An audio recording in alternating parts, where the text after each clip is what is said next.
જો કોઈ વીંટી આપે તો હાથમાં પહેરવાની હોય ને, વીંટી આપે કોઈ આપણે હાથમાં પહેરીએ ને. હનુમાનજીએ શું કર્યું?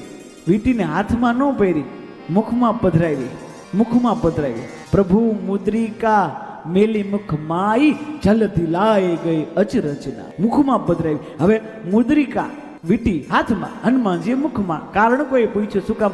મુદ્રિકા, મુદ્રિકા એટલે મુદ્રા, મુદ્રિકા એટલે મુદ્રા. આપણે જેમ પૈસા, તો પૈસા હાથ ઉપર રખાય. તો ભગવાન આ બધા જે પૈસા છે ને એ હાથ ઉપર રખાય.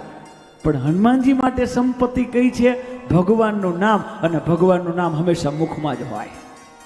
ભગવાનનું નામ મુખમાં જ હોવું જોઈએ. એટલે પ્રભુ નામની મુદ્રિકા, પ્રભુનું નામ લઈ, પ્રભુ મુખમાં હી જલ્દી લાઈ ગઈ અચરજ નારી.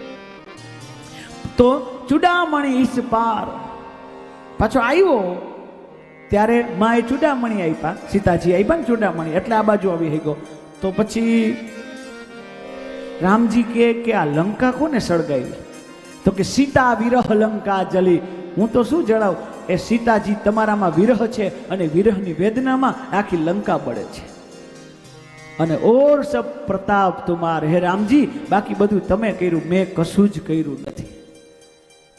આટલું કાર્ય કર્યા પછી એ જસ ભગવાનને આપે, જસ બીજાને આપે, એ જશોદા.